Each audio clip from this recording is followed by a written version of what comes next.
Bismillahirrahmanirrahim. Ada. Gratis apa sih iklan? Assalamualaikum Apa aja? warahmatullahi Antri wabarakatuh. kali ya. Antri kali. Gimana? Antri kali.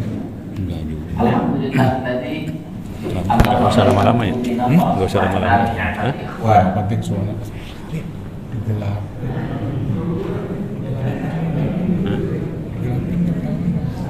Enggak. Oh itu udah segitu. Wassalatu wassalamu ala nabiyina Bisa nggak segitu? Mustafa wa ala alihi wa ashabihi ajma'in. Sedang gitu kan? Hadirin wal hadirat, Bapak Ibu jamaah subuh di Masjid Istiqomah Kompleks Imah yang dirahmati Allah. Alhamdulillah kita dapat kembali bersilaturahmi. Mudah-mudahan silaturahmi kita silaturahmi yang saling menyemangatkan, saling menjaga istiqomah seperti nama masjid ini. Insyaallah kita tetap istiqomah sampai akhir hayat kita, tetap berpegang kepada ajaran dan syariat Islam. Baik, tanpa memperpanjang mukadimah, sebagaimana yang dilihat, tema kita hari ini adalah tentang memaknai kepedihan. Kepedihan mungkin bisa dimaksudkan juga memaknai kesedihan akibat musibah, penderitaan akibat banyak persoalan. Bagaimana cara memaknai, bagaimana cara meresponnya dalam hidup kita itu. Kita langsung saja. Penderitaan manusia itu banyak. Kalau kita ditanya sampai kapan penderitaan, kesulitan, ujian itu berakhir, sampai kita mati sepanjang hidup, kita akan terus dipergantikan, dipergilirkan oleh Allah dengan berbagai masalah. Kalau kita benar meresponnya, kita jadi bahagia. Tapi kalau kita salah meresponnya, masalah menjadi double, masalah menjadi tambah masalah. Masalahnya sebenarnya satu, bisa jadi dua, bisa jadi tiga. Kita nggak mau jadi orang yang seperti itu. Paling tidak sebagai seorang muslim, ketika datang masalah, dia katakan, ya Allah, ini sesuatu yang kau pilihkan. Ini tandanya aku masih hidup. Kalau aku sudah mati, nggak bisa lagi istighfar ketika dapat masalah, nggak bisa lagi angkat tangan. Ya, jadi sebenarnya semuanya soal cara merespon. Dalam hidup ini kita kan semuanya tiap hari merespon. Ketika kita kepanasan, kita respon dengan menghidupkan AC, menghidupkan kipas angin. Ya, ketika kita haus, segera kita minum, itu kan respon.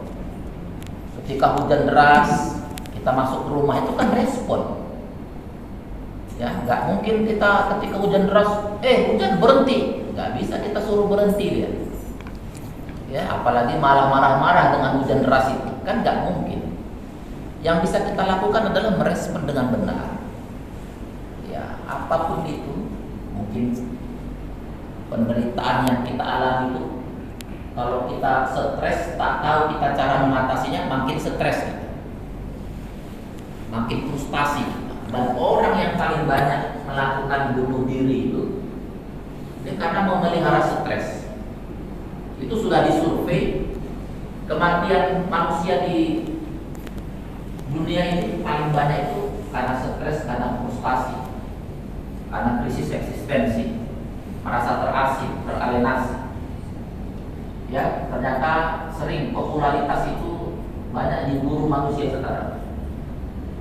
Banyak selebritis ketika dia sudah mendapatkan popularitas, uang banyak, begitu tampil di panggung, dipuja-puja sama penggemar, begitu selesai dia nyanyi, dia tembak kepalanya. Ada yang ya, bintang Hollywood, bintang film terkenal, bunuh diri juga dia.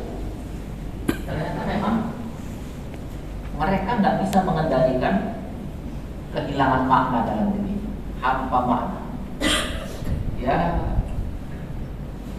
dunia gemerlap itu nggak membuat dia bisa bertahan.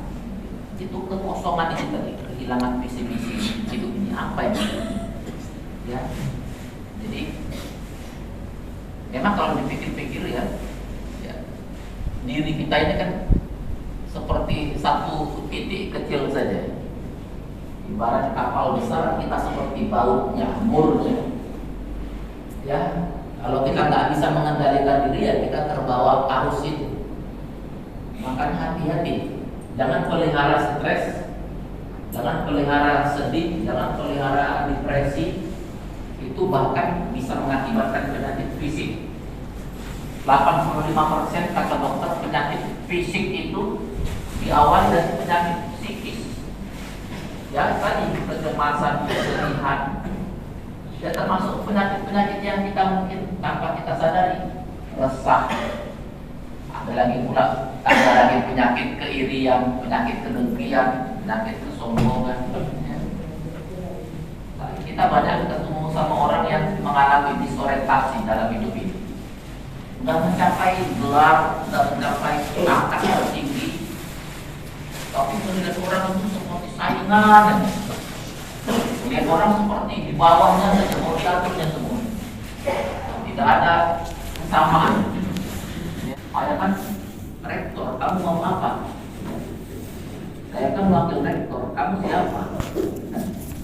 Jadi mengukur orang itu dengan apa jabatan yang dia miliki. Ini orang sudah mengalami disorientasi. Padahal itu kan semuanya cuma bumbu-bumbu saja, itu cuma apa? Ya.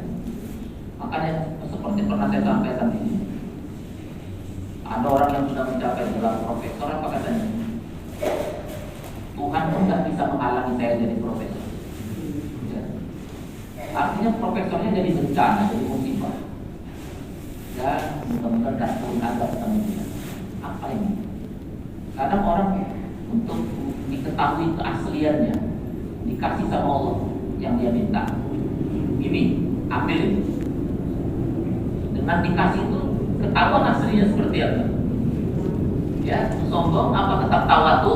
Ya, tetap rendah hati atau berubah? Ya, ini penyakit-penyakit semua ini. Hati kita dengan penyakit ini. Maka dalam Islam itu kita diajarkan ada namanya tazkiyah. Apa itu tazkiyah? Tazkiyah itu menguras segala macam yang datang kemarin, yang mudah stres, mudah sedikit-sedikit mengeluh, sedikit-sedikit sedih, harus dikuras itu.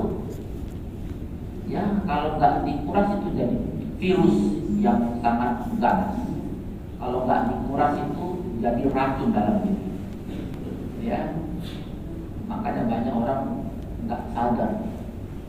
Ya, udah berapa banyak kemaksiatan nggak sadar-sadar, berapa banyak fitnah, berapa banyak kebohongan, berapa banyak fitnah. Mudah-mudahan kita terhindar dari penderitaan diakibatkan oleh penyakit-penyakit psikis seperti ini. Ya. Kenapa kecemasan itu, kesedihan itu susah hilang? Ya. Di sini dibahas dalam kitab ini. Innama yastawhisul 'ibad wa zuhad min kulli syai' li ghaibatihim 'anillahi fi kulli syai'. Kalau syahidu fi kulli syai' lam yastawhisu min syai'. Sesungguhnya yang membuat seorang hamba itu resah, gelisah, cemas min kulli syai', dari segala persoalan yang dihadapi. Apa yang menyebabkan mereka resah, cemas, dihantui oleh kesedihan? Kenapa? Li ghaibati manillah. Apa itu li ghaibati manillah? Karena tidak menghadirkan Allah. Ya. Semuanya harus diatur dengan kepalanya. Semuanya harus diatur dengan keputusannya. Ini karena saya.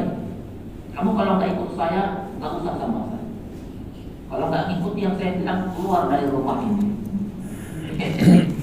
Jadi hilang itu kecangguan.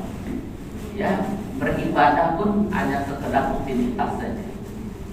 Jadi kalau Allah sudah hilang dalam kehidupan ini, tak ada konfirmasi sama Allah. Ya itu nanti lama-lama udah salah aja semua orang. Yang jadi korban adalah orang-orang dekatnya. Ya. Yang jadi korban adalah orang-orang dekat. Ya. Saya pernah berteman dengan orang-orang seperti ini. Pintar tapi stres, tapi depresi. Ya. Tak ada waktu kecuali marah. Ya. Ini apa? Kenapa? Li ghaibatihim anillah. Karena tidak hadirnya Allah. Karena jarangnya berzikir, jarangnya memanggil Allah ya Latif, ya Latif. Maka kan kalau kita memuji Allah yang Engkau yang Maha Lembut, kelembutan itu akan hadir pada diri kita. Ya Aziz, ya Aziz, Engkau yang Maha Mulia Allah. Mudah-mudahan kemudian itu datang pada kita. Ya Alim, kan banyak itu, panggillah Allah. Allah itu senang namanya dipanggil. Kenapa kita disuruh berulang-ulang? Karena kita akan menjadi orang seperti yang sering kita ulang-ulang. Kalau yang sering kita ulang-ulang ya Latif, insya Allah Allah akan melembutkan hati kita. Kalau hati kita keras, nggak belajar juga kita, udah sekalian dikunci sama Allah, sekalian di Fazadahumullahu akbar, semakin ditambah-tambah. Ada yang malah dikunci. Ada yang kata Allah hatinya itu seperti batu cadas, nggak akan lebih keras lagi hatinya. Sekeras-kerasnya batu, kata Quran, kalau ditimpa oleh air, batunya bisa berlubang atau pecah. Tapi hati manusia kadang-kadang sudah dikasih masukan, dikasih nasihat, dikasih amalan, nggak lembut-lembut juga. Makanya jangan pernah hilang Allah dalam setiap langkah kita. Ya. Jadi katanya li ghaibati manillah, karena tidak ada hadirnya Allah dalam hidup. Fikul syai, dalam aktivitas kita tidak pernah ada menyebut Allah di situ. Walau syahidu fikul syai, padahal kalau kita menghadirkan Allah, seolah-olah menyaksikan Allah, tidak akan pernah dikecilkan, disedihkan oleh sesuatu yang murah.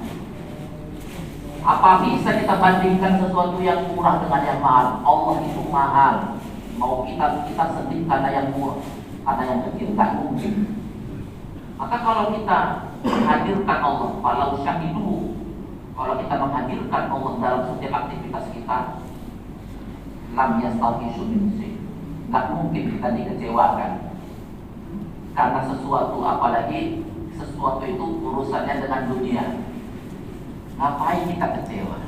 Kita punya sesuatu yang paling berharga. Tapi kadang kita nggak tahu kita punya yang paling berharga itu. Ya, kalau di rumah kita misalnya ada katakanlah permata harganya 1 triliun, tapi kita nggak tahu di rumah kita ada itu permata yang harga 1 T, ya kita merasa miskin aja. Karena kita nggak tahu. Berapa banyak orang yang hilang kediriannya, hilang makna dirinya karena tak menghadirkan Allah yang berharga. Kita pernah membahas berapa banyak orang yang terselamatkan oleh karena menghadirkan Allah. Bagaimana kita pernah membahas Nabi Musa tak bisa ditenggelamkan oleh laut karena menghadirkan Allah. Bagaimana Nabi Ibrahim nggak dibakar, nggak mempan oleh api karena menghadirkan Allah. Bagaimana Nabi Yusuf dibuang ke sumur, diperjualbelikan sebagai budak, di penjara. Nah, dia tahu ini bagian dari rencana Allah. Banyak kisah-kisah yang lain. Ya. Jadi kalau kita mau bandingkan kisah masalah kita dengan masalah orang lain, masalah kita terlalu kecil. Jadi jangan menghilangkan sesuatu yang paling berharga. Itulah menghadirkan Allah. Ya, banyak zikir-zikir yang bisa kita baca. Ya, setiap dalam nafas kita minta sama Allah. Ya Allah, jadikan bagian dari kedipan mata, bagian dari detak jantungku, ada Engkau yang hadir di situ, ya Allah. Ya, jadi kita minta setiap tarikan nafas kita, detak jantung kita itu bagian daripada zikir-zikir kita. Ya Allah,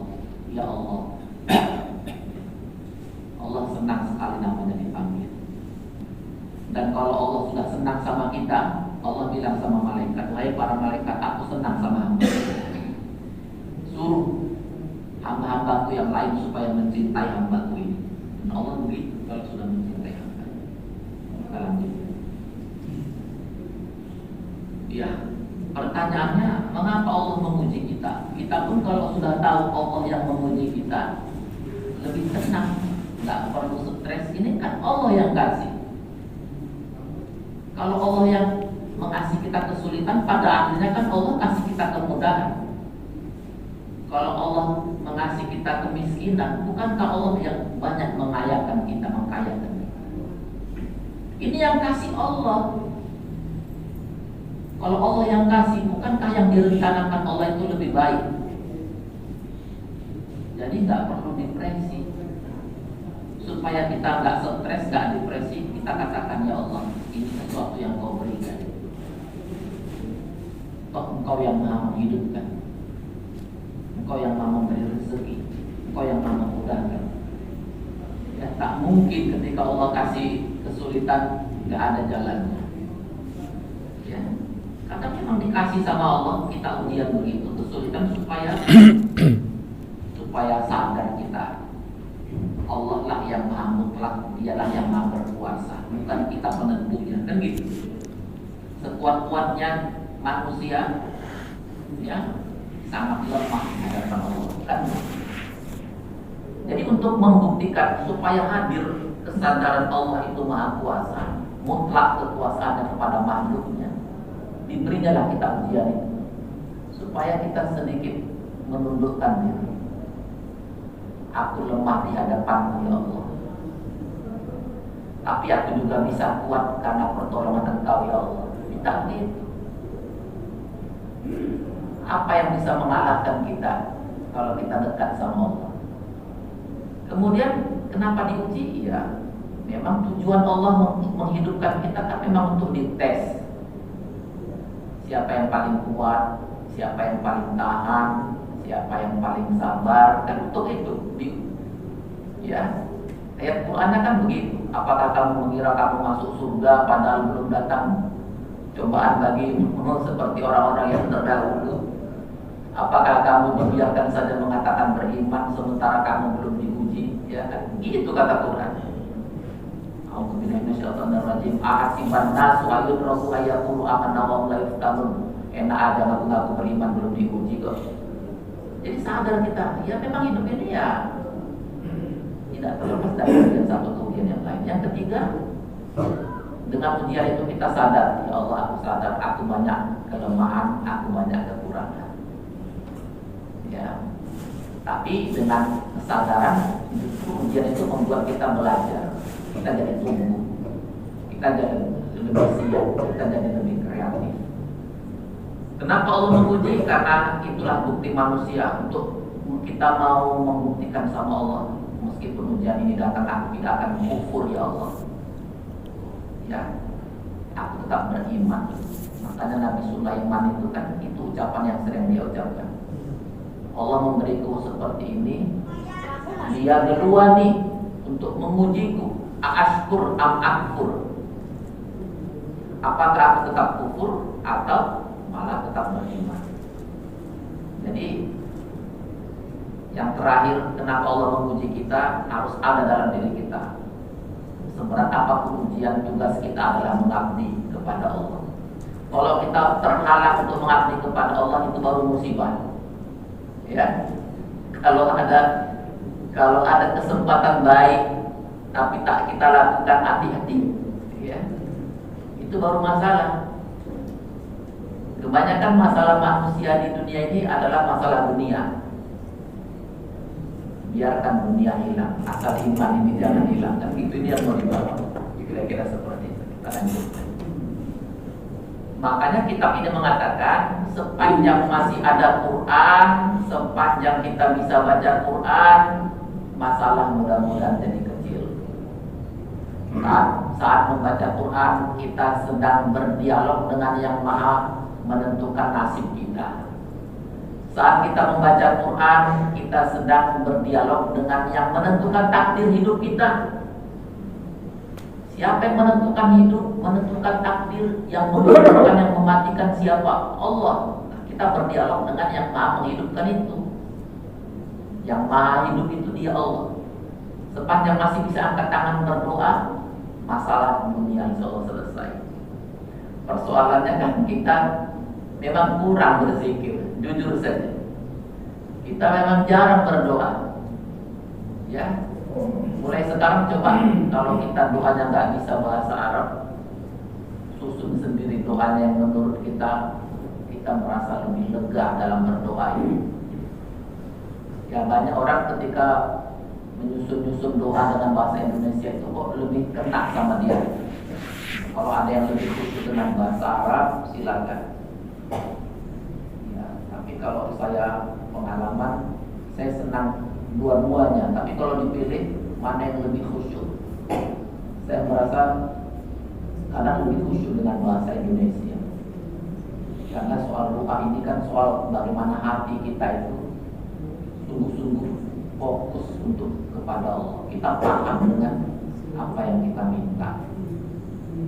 Sepanjang bisa sholat, sepanjang bisa sedekah, kenapa masih ada sedih? Ya, kalau terhalang kita berzikir, terhalang kita membaca Quran, itu yang membuat kita sedih. Karena ini yang ini investasi kita. Ini investasi kita. Jadi jangan lagi ada kesedihan, jangan lagi ada kekecewaan. Ya.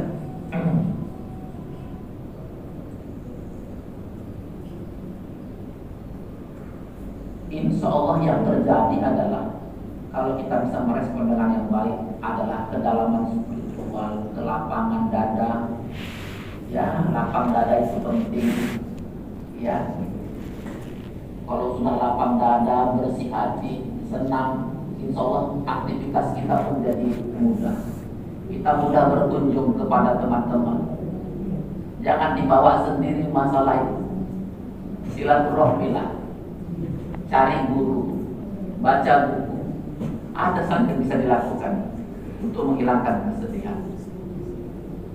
Al-ihsanu ilal akharin insyirahul sadar. Kalau kita banyak menyapa orang lain, peduli dengan orang lain, itu akan menghilangkan kesedihan dan berbuah melapangkan dada kita. Jangan-jangan kesedihan kita ini yang sering kita alami karena kita suka makan sendiri kesedihan. Ada istilah, mohon maaf, jangankan dia mau berbagi hartanya, kesedihannya aja dimakannya sendiri. Jadi jangan kesedihan itu dimakan sendiri. Sepanjang ini tadi, sepanjang masih bisa berbuat baik, ya insya Allah semua kesedihan akan hilang. Yang dikeluhkan sudah beda. Ya, saya kok merasa kurang ini berzikir Ustaz. Itu baru mantap. Tapi kalau keluhannya masih soal dunia, masih soal pasangan, masih soal anak-anak, ya siapa nggak punya masalah dengan anak-anak di dunia? Siapa nggak punya masalah keluarga? Saya pikir ada saja, ya. Tapi dengan adanya aktivitas ini, insya Allah semua kesedihan hilang, kata kita. Ya, penderitaan itu memang misteri. Apa maksudnya?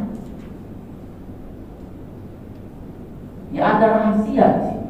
Misalnya kata kitab ini, rubbama a'toka famana'ak, wa rubbama manafa'atoka. Bisa saja a'toka, Allah itu memberi sesuatu kepada engkau, memang yang engkau idam-idamkan dikasih sama Allah. Tapi lupa diri, nggak sadar diri, famana'ak. Akhirnya engkau terhalang dari yang lain, terhalang dari sesuatu yang lebih berharga. Ya begitu dikasih sama Allah, lupa diri, ya langsung sombong, langsung gak mau bergaul sama orang lain, ya langsung sempit hati, macam-macam itu. Apa gunanya dikasih sesuatu tapi terhalang dari sesuatu? Itu namanya bahaya. Ya. Berapa banyak orang mendapatkan sesuatu tapi jadi musibah. Ya. Termasuk terhalang itu, terhalangnya kekhusyukan. Gak ada khusyuk-khusyuknya lagi udah. Terhalang rasa syukur itu, gak ada bersyukur-syukurnya dalam hidup. Apa gunanya? terhalang keramahan itu. Begitu jadi pejabat itu, hilang keramahan itu, hilang hospitality-nya, ya hospitality, terhalang keramahan. Ya, bahasanya udah berubah. Ya, saya pikir ini ada orang yang dikasih sama Allah, tapi karena lupa diri terhalang dari banyak hal, terhalang ketenangan itu. Yang muncul adalah yang muncul apa? Kegelisahan. Ya mungkin saya pernah cerita di sini juga bagaimana ada seorang dokter itu yang punya 2 rumah sakit. Mohon maaf saudara, kita doakanlah biar dokter ini kembali ke jalan Allah. Ya, gara-gara anaknya nggak mau jadi dokter juga, stres, depresi. Gara-gara anak nggak mau jadi dokter, nggak mau mengikuti jejak dia, jadi stres, depresi. Ini kan sebenarnya nggak ada masalah, tapi dibuat-buat masalah, betul nggak Pak? Akhirnya apa? Singkat cerita, terulanglah kata-kata itu. Berat amat sih jadi muslim ini. Sedikit ngomong sama yang lain, berat amat sih jadi muslim. Saya sudah sedekah, saya sudah sholat, anak saya nggak patuh sama saya, anak saya nggak tahu diri bagaimana saya berjuang. Nah, singkat cerita, orang-orang masjid ketika berkunjung ke rumahnya udah pakai kalung salib aja, udah menggantung di kalung salib. Padahal ini dokter ketua DKM di masjid, ketua DKM. Jadi benar, kita akan menjadi seperti yang sering kita ulang-ulang. Jadi dengan bangganya pakai kalung salib, kenapa? Sering mengulang-ulang apa? Enaknya jadi muslim, berat-berat amat jadi muslim ini. Nah, gara-gara ngomong-ngomong begitu, jadilah takdir. Kata-kata kita jadi realitas, kata-kata kita jadi fakta. Na'udzubillah, hati-hati. Inilah orang yang dikasih rubbama atau kafamanah, mungkin dikasih cita-citanya itu dikabulkan jadi dokter, punya rumah sakit, pamanah, tapi terhalang dari ibadah, terhalang memiliki sifat yang lembut itu hilang. Ya. Walaupun mana boleh jadi kita terhalang dari yang kita harapkan, boleh jadi kita terhalang dari yang kita cita-citakan. Tapi dalam banyak hal Allah kasih kita sesuatu yang pantas untuk menurut Allah untuk kita. Kita merasa kita belum dapat yang kita idam-idamkan, tapi dalam perspektif Allah justru Allah mengasih kita sesuatu yang banyak. Jadi mudah-mudahan ya kita berharap apapun yang kita dapatkan itu menjadi keberkahan dan kita tidak terhalang dari hidayah, tidak terhalang dari rahmat, tidak terhalang dari kekhusyuan. Kan ini yang penting. Quran kan mengatakan begitu, orang yang paling bahagia orang yang khusyuk dalam ibadah, dalam sholat. Kita lanjutkan. Untuk bisa merespon secara baik setiap kesulitan itu supaya berganti dengan kebahagiaan dibutuhkan 5 keyakinan kata kitab ini. Apa yang 5 itu? Yang pertama tadi sudah kita bahas, yakin hidup memang rangkaian ujian. Yang kedua apa? Yakin semua kepedihan, semua kesedihan itu sudah diukur oleh Allah. Tidak ada ujian yang overdosis. Tidak ada ujian yang salah alamat. Maksudnya ke tetangga kok kena kita, nggak ada. Allah nggak mungkin salah kalkulasi siapa hambanya yang mau dicoba. Allah nggak mungkin salah kalkulasi, ini overdosis, nggak ada overdosis. Jadi jangan ada bahasa saya sudah nggak kuat ini Ustaz, lebih bagus saya nggak usah melihat lagi, biarlah gelap mata ini daripada suami saya sama perempuan lain. Jadi jangan bilang lebih bagus kita buta, jangan bilang gitulah. Ya, saya udah nggak kuat Ustaz, ya, bilang nggak kuat. Ya, jadinya itulah yang takdir kita nanti. Itu semua sudah diukur oleh Allah. Ya, kadang-kadang kita itu latang insan kita ini. Ya, karena belum dapat, karena ujiannya nggak ini, kalau bisa saya diuji yang ini, kok minta diuji yang ini. Kayak tadi tuh, lebih bagus mata saya buta Ustaz, daripada melihat suami saya menggandeng perempuan lain. Nah, karena terjadi nih, gara-gara diucapkan begitu, betul-betul buta dia istrinya ini. Begitu dibawa ke ahli spesialis mata, nggak ada yang merusak organ matanya. Rupanya bisa ditransfer sakit hati yang begitu dalam, depresi yang begitu dalam, bisa ditransfer ke matanya betul-betul gelap, nggak bisa melihat. Makanya jangan pernah mengatakan udah nggak kuat lagi Ustaz. Ya. Yang ketiga, yakin pasti ada hikmahnya. Ya iya, semua ujian pasti ada hikmahnya. Terlalu banyak cerita-cerita, kisah-kisah orang yang ketika mendapatkan masalah itu dan bisa mengatasinya justru berbuah menjadi anugerah. Yakin ada solusinya, ya pasti ada solusinya Bapak Ibu. Ya, yakin ada solusinya. Semakin pintar kita mencari solusinya, makin bahagialah kita jadinya. Dan yang terakhir, keyakinan yang terakhir, kita yakin bahwa kita mampu mengatasi seberat apapun ujian dengan pertolongan Allah. Makanya tadi kembali rumusan awal, jangan hilang Allah ke dalam setiap hidup kita supaya kita jadi mudah mengatasi. Katakan dalam muhasabah kita, ya Allah, aku sadari aku lemah,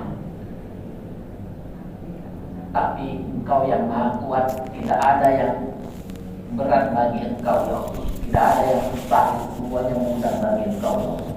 Kita katakan sehingga dengan 5 keyakinan ini, kesulitan itu, kesengsaraan itu menjadi berkah dan menjadi nikmat. Kalau ada pertanyaan, seberapa banyak sih keinginan kita yang kadang-kadang karena keinginan ini kita jadi sedih, ya. Banyak kita pakai syarat-syarat yang kita buat sendiri. Gara-gara ada syarat itu, kita jadi nggak bahagia. Ngapain kita pakai syarat-syarat terlalu banyak? Saya itu kan bisa bahagia nanti kalau anak saya yang 5 orang ini udah punya rumah sendiri-sendiri, udah punya usaha sendiri-sendiri, ya semua orang tua ingin anaknya begitu. Tapi kan ini syarat yang nggak mudah. Akhirnya gara-gara anaknya belum punya masing-masing rumah satu-satu, belum punya usaha, dia sedih terus. Kenapa anak-anak itu begini ya? Padahal tanpa syarat begitu tuh dia bisa bahagia. Ya, kenapa bikin syarat-syarat terlalu banyak begitu? Saya itu Ustaz bisa bahagia kalau suami saya itu cerdas, pintar, dia hari ngasih informasi, dia pintar nyanyi, dia pintar merayu, pintar membuat saya tertawa. Suaminya kebetulan tidak seperti itu. Suaminya pendiam, jadi dia merasa nggak pernah bahagia. Suami saya nggak begitu. Lah kenapa bikin syarat begitu? Nah, jadi jangan terlalu banyak bikin syarat. Nah, banyak ibu, suami saya itu nggak romantis. Ya, saya ulang tahun nggak kasih bunga. Ya, nggak semua laki-laki begitu. Gara-gara dia pakai syarat begitu, dia kecewa terus sama suaminya. Suaminya nggak seperti yang dia. Kenapa pakai syarat-syarat? Yang saya bilang, ibu bukan butuh suami, ibu butuh apa, televisi atau lihat butuh YouTube, saya bilang. Karena di YouTube itu kalau mau nyanyi ada, mau informasi ada. Jadi jangan bikin syarat-syarat begitu. Makanya kata kitab ini, yakinlah maka perlu yakinlah maka zawali. Jika berkurang apa yang membuatmu bahagia, maka berkurang pula apa yang membuatmu sedih. Jadi jangan lagi sedih karena terlalu banyak kita menginginkan itu. Saya Ustaz aja bisa berbahagia kalau bisa keliling paling tidak 40 negara Ustaz. Ngapain bikin syarat 40 negara? Kita duduk di depan rumah, kata kitab ini, minum teh hangat, ada pisang goreng, pisang rebus, ya udah bahagia kita. Kenapa pakai barang 40 negara kan jadi repot. Nggak, ini real. Ada yang mengatakan begitu. Tetangga saya jelas-jelas ngomong begitu. Pak, saya tuh kalau belum punya Fortuner belum bahagia kan? Allah, nah itu pakai syarat yang bikin dia stres sendiri. Ini yang kita kembali kepada kitab ini. Karena musibah yang membuat kita lebih dekat kepada Allah itu lebih baik daripada kenikmatan tapi membuat kita jadi lupa diri, kehilangan diri, jadi kehilangan kekhusyukan. Untuk apa ini? Kesimpulannya, supaya tadi kesulitan itu menjadi kebahagiaan, ya, bagaimana cara kita menanggapinya, meresponnya? Yang pertama, kita yakin setiap masalah yang kita hadapi itu akan membuat kita terus punya harapan dalam hidup. Jangan pernah hilang harapan kepada Allah. Musibah kita kalau kita hilang harapan kita kepada Allah, itu namanya al-amalu wa tafakur. Kita jadi optimis. Jadikan masalah itu membuat kita jadi punya harapan dan kita punya optimisme. Ya, malam tak selalu terus malam. Kesedihan tak pernah abadi. Semuanya wasil kal ayam mundabiha. Semua dipergilirkan. Ya, makanya kalau kita bisa semakin punya harapan, yang buta tak pernah hilang harapannya menghafal Quran, kenyataannya dengan buta dia menghafal Quran. Nah, kita yang nggak buta, ya berapa juz kita sudah hafal Quran?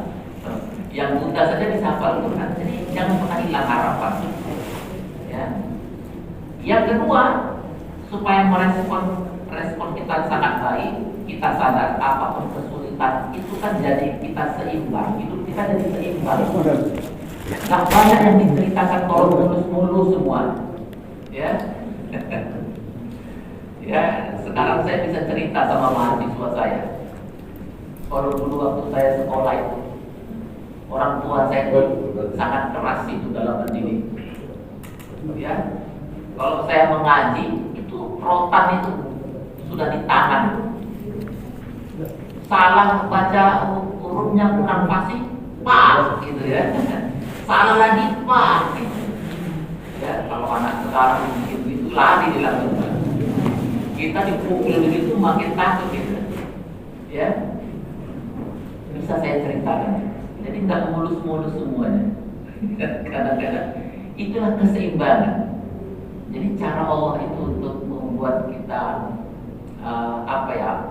matang itu ya dibuat seimbang, nggak mulus-mulus saja.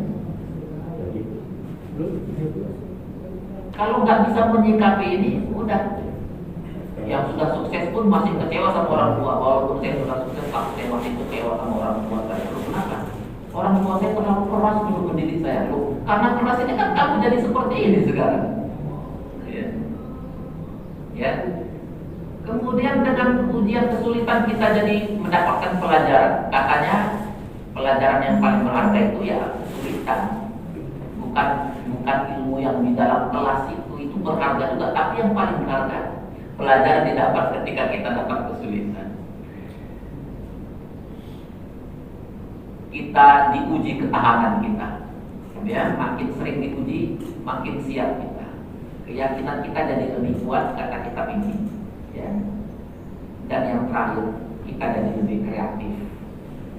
Ya, lebih kreatif. Saya dulu waktu kuliah minta beli sepeda aja sama orang tua susah, karena orang tua susah. Minta beli sepeda aja susah, yang second. Nah, sementara kawan sekamar saya itu dibelikan motor baru, gampang, sepeda motor baru. Ketika saya hendak mendesak pinjam motor itu, dia dipanggil nggak mau menyaut. Ya. Saya mendesak dia di kamar mandi. Saya panggil namanya berkali-kali, nggak mau nyaut. Dia tahu saya itu mau pinjam motor. Dipanggil belasan kali, nggak nyaut-nyaut. Ya Allah, kalau memang nggak mau ngasih pinjam, ya katakan saja, jangan diam.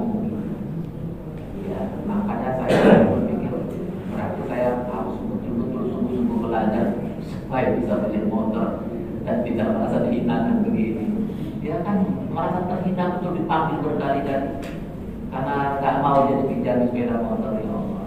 Itu jadi mendorong kreativitas kita, bukan malah langsung ini ya, langsung terduduk, langsung stres, nggak perlu. Nah yang penting bagaimana kita. Inilah kata kitab ini, isna minal laimun syaraban halwa. Ibarat hidup ini sering mendapatkan keasaman, asam, pedih, luka. Syaraban halwa, jadikanlah dia menjadi minuman yang manis. Jadikan dia minuman yang manis, dirubah itu. Kita yang menentunya, penentunya, kita menjadi nakoda. Ya, ketika dalam sebuah, saya ceritakan ini kepada mahasiswa saya juga. Dalam sebuah wawancara setelah dites untuk masuk ke sebuah perusahaan, setelah lulus administrasi tinggal tahap terakhir wawancara. Orang-orang yang mau diwawancarai sudah berkumpul, datang orang ini tahu-tahu terlambat karena nggak ada hal yang nggak memungkinkan dia datang mental. Kata panitianya, Anda nggak berhak lagi untuk ikut wawancara, ya. Anda itu sudah terlambat. Anda didiskualifikasi. Didiskualifikasi padahal sebelumnya udah panjang tes ini, tahap ini, untuk wawancaranya nggak ikut karena terlambat. Dia lapang aja, memang bukan rezeki saya kerja di perusahaan. Pergi dia ke kamar mandi, dia lihat kamar mandinya nggak bersih nih. Dia pel-pel, dia bersih-bersih, apa yang dibersihkan itu, dia semangat sekali. Ada orang keluar dari kamar mandi, loh, Anda siapa ini membersih-bersihkan begini? Iya Pak, tadi saya sebenarnya mau wawancara interview, tapi karena saya terlambat saya didiskualifikasi. Oh gitu, tapi kamu ngapain membersih-bersihkan? Ya saya senang aja Pak. Rupanya Bapak inilah yang akan mewawancarai orang-orang ini tadi, dan dia yang direktur utamanya di perusahaan ini. Pahit Pak, bayangan si direktur tadi ke orang ini terus. Saat wawancara dia pun nggak konsentrasi dia mewawancarai orang-orang ini tadi. Udah selesai wawancara, nggak ada yang selera saya. Dia suruh asistennya, coba lihat ke kamar mandi, masih ada nggak orang yang di kamar mandi? Oh masih ada, suruh kemana? Apa katanya? Anda yang saya terima untuk kerja di perusahaan ini, yang saya wawancarai tadi nggak ada yang cocok, nggak ada yang menurut saya tepat. Loh, jadi gimana Pak maksudnya? Iya, Anda diterima. Anda belum diterima aja udah mau membersihkan kamar mandi, padahal Anda belum pegawai di sini. Gimana kalau Anda diterima di sini? Pasti Anda lebih rajin. Itulah tadi. Gara-gara didiskualifikasi, dia tidak stres, dia malah bersih-bersihkan kamar mandi. Ya, justru dia yang diterima di perusahaan ini. Ya, inilah orang yang bisa merubah al-laimun, itu maksud asam. Lemon itu kan asam, tapi bisa menjadi minuman yang manis. Orang yang pintar bisa merubah al-khasair ila arbah. Kerugian itu bisa jadi keuntungan. Tapi orang yang bodoh menjadikan musibah yang dihadapi justru berlipat ganda musibahnya. Jadi yang penting bagaimana merespon. Singkat, insya Allah jam 6 kita selesai Pak ya. Kata kitab ini, dunia ini memang dibuat gak ada kepastiannya. Supaya apa? Supaya kita gak terlalu terpesona. Kalau dunia ini ada kepastian, yang begini pasti begini, yang begini pasti begini, kita jadi terpesona, ya. Tapi sengaja Allah membuat nggak ada kepastian, berubah. Ya, yang dulu apa istilahnya anti rupawan, ampat bisa berubah sampai kita tidak kenal. Saya beberapa kali berjumpa dengan orang yang ketika nggak kenal lagi, ya, berubah semuanya. Yang punya jabatan berubah, yang sekolah tinggi belum nggak ada jaminan semua. Kan itu dunia itu begitu, supaya kita tidak terpesona. Kawan saya baru selesai dapat doktornya, ingin mengajar di kampus. Saya perkenalkan ke dekannya. Kata dekannya, waduh, di sini sudah terlalu banyak dosen. Tapi kalau bapak mau mengajar di sini dan bapak yang mengeluarkan uang, nggak apa-apa. Maksudnya gimana, Pak? Ya karena kan kita belum butuh sama dosen. Tapi kalau ada dosen yang justru ingin mengeluarkan uang supaya mengajar di sini, ya kami terima. Begitu omongannya, enggak. Sementara dia mau mengajar di situ supaya dapat uang, malah disuruh mengeluarkan uang. Rupanya banyak di antara orang-orang yang sudah mapan, ingin jadi dosen, dia membayar sendiri supaya nanti dia promosi diri. Saya jadi dosen di sini, jadi dosen di sini. Nah itu kan lain kasusnya. Ntar kawan saya ini pikirnya udah dokter itu mudah dikasih kesempatan mengajar. Itulah hidup ini kadang-kadang. Pernah saya lihat diwawancara Nick Ending S2-nya di Jerman. Tapi begitu datang ke Indonesia susah cari kerja, Pak. Jadi supir taksi dia. Banyak kasus-kasus begitu. Jadi memang nggak bisa ditebak hidup ini. Ya, itulah kita harus tahu ini. Ya dunia tanpa kepastian supaya nanti kalau semuanya pasti kita jadi terpesona. Kalau dengan terpesona itu kita jadi lupa diri. Terakhir, mana yang mau dipilih? Kalau kita bahagia karena at-ta'am, karena makanan, itu kebahagiaan yang satu hari gitu. Kalau kita memilih bisa traveling, as-safar, itu adalah ada kebahagiaan seminggu. Ada orang kan, saya mau bahagia kalau safar, kalau traveling, itu kebahagiaan seminggu aja. Kalau kita bahagia dengan az-zawaj, katanya bahagia dengan pernikahan, itu kebahagiaan cuma satu az-zawaj syahr, cuma sebulan. Kalau kita bahagia karena harta, kebahagiaan karena harta itu cuma setahun. Tapi kalau mau kebahagiaan yang sepanjang hayat, kebahagiaan yang seumur hidup, adalah harta dalam bentuk apa, Pak? Dalam bentuk iman. Kalau kita punya keimanan, kebahagiaan kita dunia akhirat, bukan cuma sebulan, setahun, seperti kata kita ini. Jadi kalau masih ada lagi pertanyaan, jadi kapan ini kesulitan berakhir? Kapan ujian berakhir? Ya, ternyata jawabannya paling bawah. Ujian baru berakhir bila derita dan bahagia terasa sama. Bisa nggak, Bu? Saat derita kebahagiaan sama saja, sama-sama datang dari Allah. Sesuatu yang datang dari Allah pasti baik. Sanggup nggak, Pak? Jadi jangan berpikir kesulitan itu akan berakhir. Berakhir kalau derita dan bahagia terasa sama. Nah, itulah ciri-ciri kita masih hidup, ya. Kata kitab ini, berapa banyak manusia dibiarkan dalam kesenangan padahal sedang diuji, berapa banyak manusia mendapat ujian padahal sedang dicoba, berapa banyak manusia yang aibnya ditutup Allah, tapi malah terpedaya. Dan ketahuilah, ini Rasulullah mengutip, inna ma'al usri yusra. Bersama kesulitan pasti akan ada kemudahan. Jika tidak ada kesulitan, maka kita tidak akan mendapatkan ilmu yang banyak.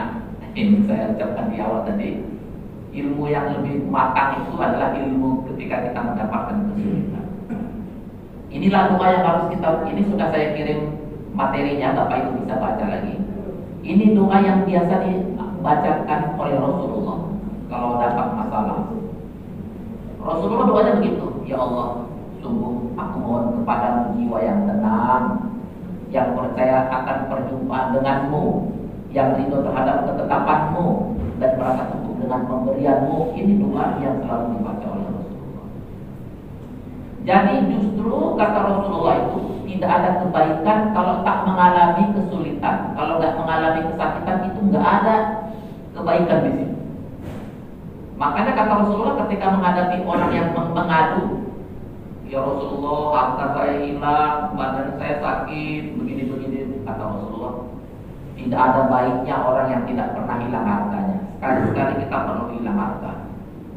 Tidak ada baiknya orang yang selalu sehat, nggak ada baiknya itu. Sekali perlu sakit.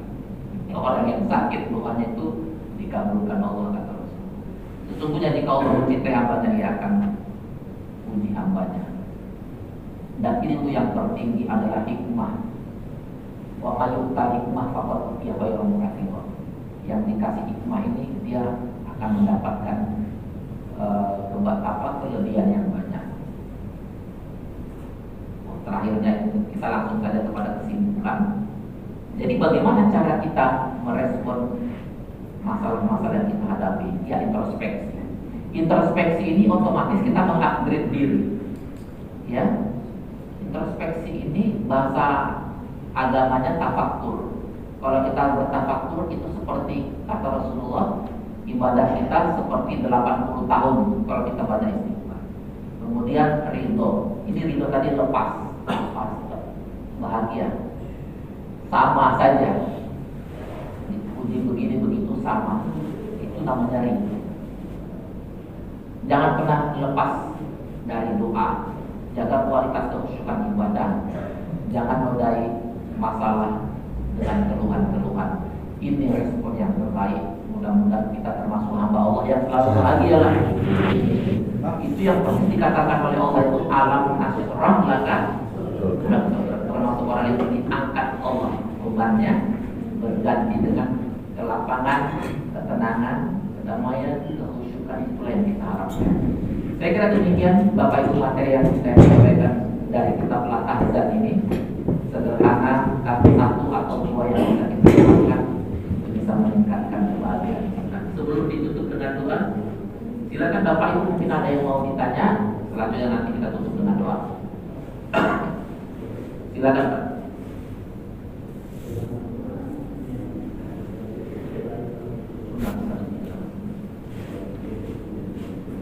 Iya.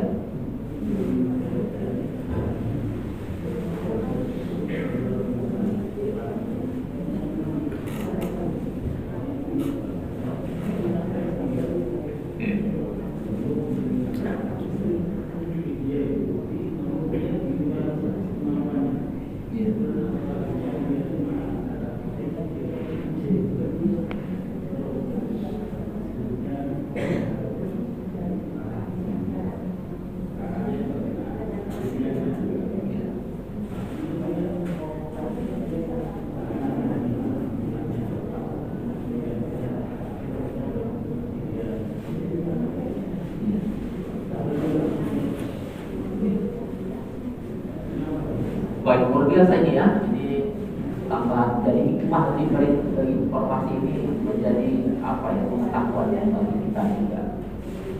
Tapi sebenarnya yang mengukur itu ya, jangan kita nggak bisa mengambil keputusan itu di luar daripada kemampuan. Bisa saja dia sebenarnya mampu, tapi cara meresponnya salah, cara menyikapi salah. Ya kayak dokter tadi itu ketua DKM tapi pakai kalung salib. Dari awal itu dia meresponnya dengan respon yang salah. Tapi sepanjang dia masih diberikan Allah amanah usia itu masih terbuka kan, itu hidayah masih terbuka. Kadang-kadang orang yang mengalami seperti itu kalau nanti kembali ke jalan Allah justru dia lebih khusyuk ibadahnya dari kebanyakan kita. Ya anggap itu bagian daripada ujian. Tapi bukan kita yang menentukan bahwa dia nggak sanggup, itu di luar dari kemampuannya. Kita nggak tahu apa di balik ini. Mirip-mirip ceritanya Pak. Saya dengar cerita dari Ustaz juga. Ustaz apa namanya? Ini dia sudah doktor PhD di luar negeri. Ya. Diuji itu hilang ininya. Ilmunya ini apa yang ada di kepalanya itu kosong seperti dia jadi bayi. Ada yang udah PhD, nggak kenal lagi dia sama istrinya. Kalau datang anak-anaknya ini siapa, betul-betul kosong. Nah, kita nggak tahu apa rahasia di balik ujian ini sebenarnya. Bayangkan kisah ini total ini kosong seperti bayi lagi. Kita nggak tahu rahasia apa di balik. Karena kalau sudah begini kita kembali kepada Allah. Kalau kasus yang Bapak ceritakan tadi, menurut saya bukan itu melebihi dari kemampuannya, tapi dia yang mungkin merespon dengan cara yang salah. Apalagi kalau sampai ateis begitu ya, tapi kan masih terbuka kesempatan dia kembali mendapatkan hidayah. Semakin besar ujian, kan kata Allah, makin besar pahala yang akan diberikan kalau dia sabar. Kita tutup dengan doa Pak ya, udah jam 6 lewat. Baik Bapak Ibu, mari sama-sama kita tutup dengan doa. Mudah-mudahan Allah melapangkan dada kita, mengeluarkan kita dari berbagai masalah sebesar apapun yang menjadi ringan. A'udzubillahi minasyaitonir rajim. Bismillahirrahmanirrahim. Allahumma shalli ala Muhammad wa ala ali Muhammad. Ya Allah, ya Rabb kami menyadari Engkaulah Rabb kami yang maha gagah. Engkaulah Rabb kami yang menentukan seluruh nasib dan hidup kami. Takdir kami ada dalam genggaman-Mu. Takdirkan ya Allah kepada kami takdir yang terbaik. Beribadahlah kami ya Allah dengan ibadah yang paling Kau sukai. Berkumpullah kami ya Allah dengan orang-orang yang juga mencintai Kau dengan sungguh-sungguh. Kalau Kau takdirkan kami takdir yang buruk, pasti kami jadi orang yang buruk. Kalau Kau takdirkan kami berteman dengan orang-orang yang tak baik, saya akan terpengaruh dengan mereka. Bimbing kami yang lemah ini ya Allah. Kami menyadari ya Allah, masih begitu banyak nikmat yang Kau berikan kami tak kami syukuri. Kau izinkan kami masih melihat sampai detik ini, tapi kami justru melihat hal yang tak pantas. Padahal mudah bagi Engkau untuk membutakan mata ini ya Allah. Ampuni kami jika kami tak mampu bersyukur atas nikmat. Engkau anugerahkan kami lisan untuk berbicara, tapi kami hianati dengan memfitnah, dengan menjelek-jelekkan orang lain. Padahal mudah bagimu membisukan kami sehingga kami tak bisa berbicara. Ya Allah ya Allah kami menyadari kami sangat menjauhi saat daripada kemarahan-Mu. Jangan kau marah karena dosa-dosa kami. Jangan Kau murka ya Allah karena tidak membuat kami bersyukur. Ya Allah ya Allah kami, bimbing kami agar kami bisa menjadi orang tua yang terbaik bagi anak-anak kami. Bimbing kami agar kami bisa mendidik anak-anak kami sehingga anak-anak kami dekat dengan-Mu ya Allah. Menjadi anak-anak yang menjadikan kami semangat untuk bekerja karena anak-anak kami anak-anak yang menjadi perokaan. Jadikan anak-anak kami anak-anak yang soleh, yang mendoakan kami untuk orang tuanya ya Allah, agar kami terus bisa semangat untuk beribadah kepada-Mu. Anugerahkan kepada kami kehidupan yang lapang, rezeki yang berkah dan berlimpah ya Allah. Jangan sampai karena kekurangan rezeki membuat kami malas beribadah kepada Engkau ya Allah. Padahal Engkau yang membuat rencana yang terbaik untuk hidup kami. Ya Allah ya Rabb kami tidak tahu berapa tahun lagi kami akan Kau izinkan hidup di bumi ini ya Allah. Kalau memang ajal kami sudah sangat dekat, panggil kami saat kami sedang sujud beribadah kepada-Mu ya Allah. Panggil kami saat kami sedang sujud di hadapan-Mu ya Allah. Jangan Kau panggil kami saat kami lalai dan mengingat-Mu ya Allah. Jangan Kau panggil kami saat kami bermaksiat kepada-Mu ya Allah. Kau mudahkan, Kau ringankan, Kau memberikan sabar keluar bagi kami ya Allah. Jadikan akhir hidup kami semua dengan husnul khotimah. Rabbana atina fid dunya hasanah wa fil akhirati hasanah wa qina adzabannar. Walhamdulillahi rabbil alamin. Billahi taufiq wal hidayah wa billahi. Assalamualaikum warahmatullahi wabarakatuh.